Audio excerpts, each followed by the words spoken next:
बैकुंठ चतुर्दशी आई, पुण्य दिवस अनमोल, तुलसी शंकर संगजो, पाए सदगति बिन मोल।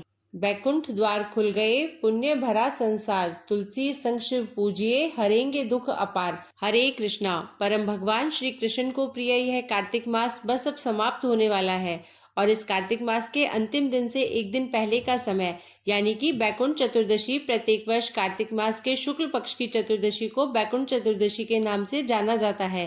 कार्तिक पूर्णिमा से एक दिन पहले मनाया जाने वाला यह पर्व भगवान विष्णु के साथ साथ भगवान शिव की भी आराधना करने का दिन है।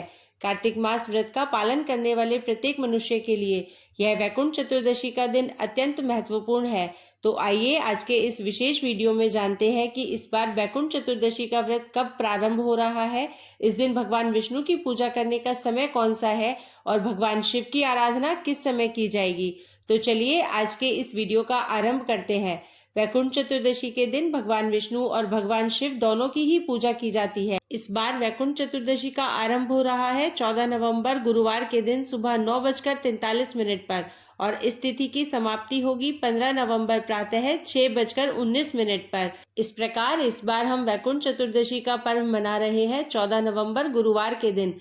इस दिन भगवान श्री हरि की पूजा करने का निश्चित काल समय है यानी कि मध्यरात्रि मुहूर्त होगा 11:38 से 12:31 तक और भगवान शिव की पूजा प्रातः काल में की जाएगी यानी 15 नवंबर 2024 शुक्रवार के दिन यह पूजा ब्रह्म मुहूर्त के समय में कर सकते हैं।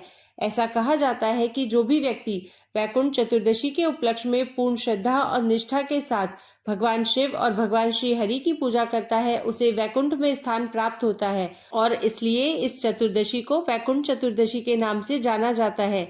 यही एकमात्र अवसर होता है जब भगवान विष्णु को वाराणसी के प्रमुख शिव मंदिर काशी विश्वनाथ मंदिर के गर्भगृह में विशेष आदर और सम्मान के साथ विराजित किया जाता है। इस दिन विश्वनाथ मंदिर में भी वैकुंठ जैसा माहौल बन जाता है।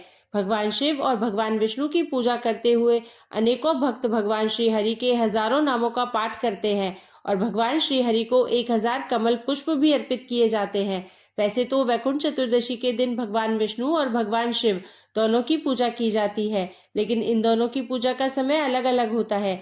भगवान विष्णु का निषिद्ध काल में पूजन किया जाता है जो कि मध्यरात्रि का समय होता है और भगवान शिव का पूजन करने का समय होता है अरुणोदय काल में यानी प्रातः काल या ब्रह्म मुहूर्त में।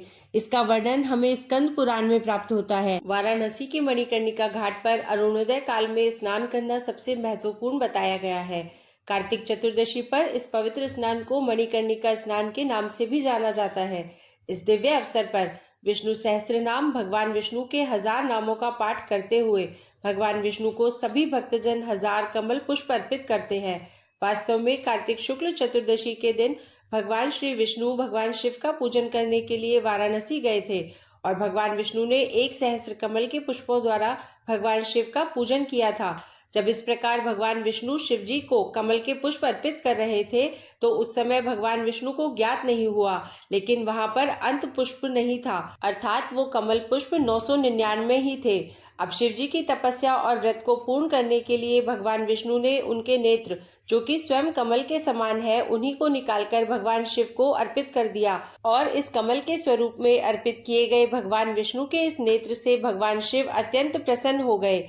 उनकी यह भक्ति और निष्ठा को देखकर भगवान शिव तुरंत प्रसन्न हुए और उन्होंने न सिर्फ भगवान को अपना नेत्र वापस दिया अपितु उन्हें सुदर्शन चक्र भी उपहार स्वरूप में दिया जो कि सर्वाधिक शक्तिशाली और अलौकिक अस्त्रों में से एक है और इसीलिए वैकुंठ चतुर्दशी के दिन भगवान विष्णु और भगवान शिव की संपूर्ण विधि विधान से पूजा अर्चना की जाती है।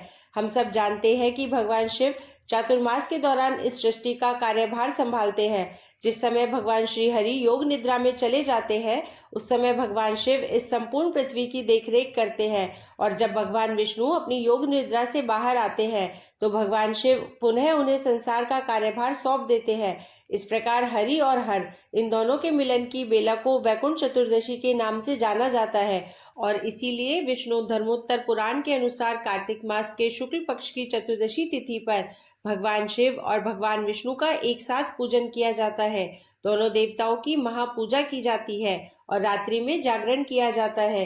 तो ये थी वैकुंठ चतुर्दशी के विषय में संपूर्ण जानकारी।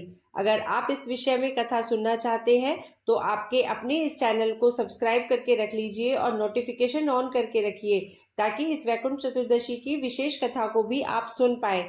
हरे कृष्णा।